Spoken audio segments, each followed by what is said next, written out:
My self Hasan an MBBS student. आज हम बात करेंगे हेरिडिटरी स्पीरोसाइटोसिस की। तो हेरिडिटरी स्पीरोसाइटोसिस क्या होता है, इसकी पैथोजेनेसिस क्या है, उसके बाद बात करेंगे क्लिनिकल फीचर्स की, देन लैब डायग्नोसिस और लास्ट में ट्रीटमेंट की। तो जो हेरिडिटरी स्पीरोसाइटोसिस होता है वो हीमोलिटिक एनीमिया का एक टाइप होता है। हीमोलिटिक एनीमिया का एक टाइप होता है। इसमें क्या होता है, डिफेक्ट हो जाता है आरबीसी की मेम्ब्रेन में, जिससे क्या होता है, फॉर्मेशन होता है स्फीरोसाइट्स का। नॉर्मल आरबीसी क्या होती है, बाइकॉन्केव शेप की होती है, हम बोल सकते हैं डंबल शेप की होती है, डंबल शेप की होती है कुछ इस टाइप से। और जब स्फीरोसाइट्स बनते हैं तो ये क्या हो जाती है, स्फेरिकल हो जाती, कुछ इस टाइप से हो जाती है। तो ये स्फेरिकल है, स्फीरोसाइट्स बन गए, ये नॉर्मल है।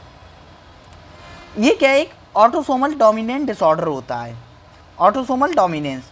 फिर इसकी पैथोजेनेसिस की बात करते हैं। तो पैथोजेनेसिस में ये रॉबिन्स का डायग्राम है, इसकी बात बाद में करेंगे। पहले हम एक फ्लो चार्ट से इसकी पैथोजेनेसिस को समझने की कोशिश करते हैं। तो जो आरबीसी की मेम्ब्रेन होती है वो मेंटेन्ड रहती है by the interaction between spectrin and associated protein. RBC की जो मेम्ब्रेन होती है, नॉर्मल आरबीसी है, उसकी जो मेम्ब्रेन है वो मेंटेन्ड है, नॉर्मल बाइकॉन्केव शेप को मेंटेन करे हुए हैं। तो वो क्यों मेंटेन करे हुए हैं, क्योंकि इंटरेक्शन होता है between the spectrin and associated protein. Associated protein में कौन सी आती हैं, बैंड्स आती हैं, बैंड्स 3, बैंड्स 4.1, बैंड्स 4.2, एक्टिन आती है और एनकायरिन आती है। जो हेरिडेटरी स्फीरोसाइटोसिस होता है उसमें जो मोस्ट कॉमनली प्रोटीन अफेक्टेड होती है वो एनकायरिन होती है, एनकायरिन। तो हमने ये देख लिया। फिर क्या होता है, अगर इनमें से किसी प्रोटीन्स में क्या होता है, म्यूटेशन हो जाता है, म्यूटेशन ऑफ एबव प्रोटीन्स, जिससे क्या होता है, आरबीसी की जो मेम्ब्रेन की स्टेबिलिटी होती है वो लॉस हो जाती है। आरबीसी की मेम्ब्रेन की स्टेबिलिटी लॉस हो जाती है, जिससे क्या होता है, आरबीसी एज्यूम कर लेती है स्फेरिकल शेप। अच्छा, स्फेरिकल शेप क्यों एज्यूम करती है, क्योंकि वो क्या करती है, मिनिमम रखना चाहती है अपना volume to surface ratio, volume to surface ratio को क्या मिनिमम रखना चाहती है, इसीलिए उसका साइज क्या हो जाता है, स्फेरिकल हो जाता है। हमने फिजिक्स में पढ़ा है कि जो स्फीयर होता है उसका जो सरफेस एरिया होता है, वॉल्यूम और सरफेस एरिया मिनिमम होता है।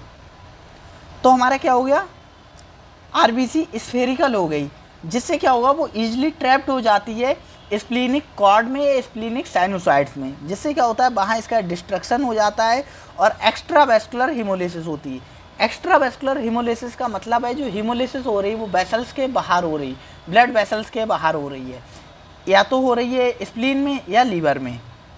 तो ये इसकी पैथोजेनेसिस है, एक बार फिर से बता दे रहे हैं। आरबीसी की जो मेम्ब्रेन होती है वो मेंटेन रहती है by the interaction between the spectrin and associated protein. Associated protein में हमारी बैंड्स 3, 4.1, 4.2 आते हैं, एक्टिन आती, एनकायरिन आती। अगर किसी भी प्रोटीन में क्या म्यूटेशन हो रहा है तो क्या होता है, आरबीसी की जो मेम्ब्रेन होती है उसकी स्टेबिलिटी लॉस हो जाती है और एज्यूम कर लेती है स्फेरिकल शेप, जिससे क्या होता है, वो ईजिली ट्रैप्ड हो जाती है स्प्लीनिक कॉर्ड्स में या स्प्लीनिक साइनोसाइड्स में, और वहाँ इसका क्या हो जाता है, डिस्ट्रक्शन हो जाता है और इससे क्या होती है, एक्स्ट्रा वेस्कुलर हीमोलिसिस होती है। आपको डायग्राम एक बार दिखा दें, देखिएगा, ये रही हमारी स्पेक्ट्रिन प्रोटीन। इसमें क्या होती है, 2 चेन्स होती हैं, एक अल्फ़ा होती है, एक बीटा होती है। ये रही हमारी बैंड 3, ये हमारी 4.2 रही, ये हमारी एनकायरिन रही, और ये हमारी 4.1 और 4.1 ये रही, 4.2 रही, बैंड 3 रही, एनकायरिन, उसके साथ ये हमारी एक्टिन रही। नॉर्मल आरबीसी कुछ इस टाइप की होती है। ये इसका मेम्ब्रेन का कट पोर्शन निकाल के यहाँ दिखाया गया है। अच्छा, फिर क्या होता है, कुछ इस टाइप की होती है, स्टेबिलिटी लॉस होने लगती है और फिर हल्के हल्के क्या स्फेरिकल हो जाती है।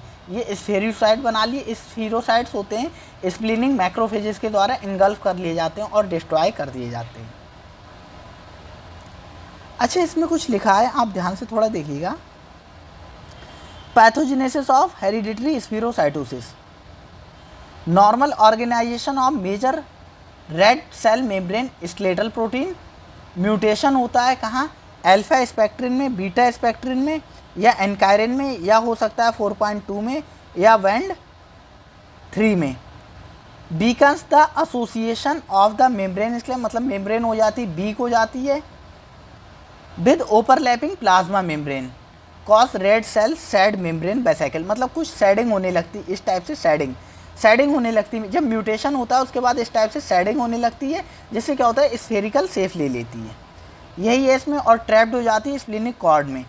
एंड फैगोसाइट्स होती है मैक्रोफेजेस, जो स्प्लीनिक मैक्रोफेजेस होती है उनके द्वारा फैगोसाइट्स हो जाती है। नेक्स्ट हम बात करते हैं क्लिनिकल फीचर्स की।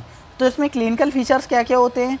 पैलर होता है, जॉन्डिस होता है, स्प्लीनोमेगैली होती है क्योंकि स्प्लीन में डिस्ट्रक्शन हो रहा है, उसके साथ क्या होता है कोलियोलिथियासिस होती है, मतलब स्टोन होती है गॉल ब्लैडर में।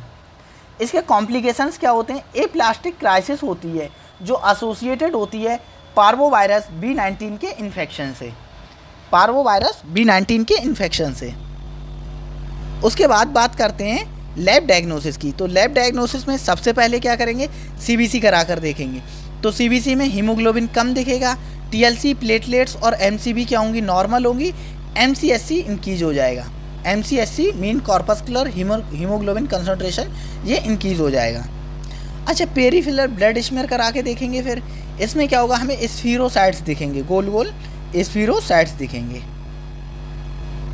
स्फीरोसाइट्स दिखेंगे, और ये स्फेरिकल होंगे और नो सेंट्रल पैलर, इनमें कोई भी सेंट्रल पैलर नहीं होगा। जैसे इसमें देखिए कोई सेंट्रल पैलर नहीं है।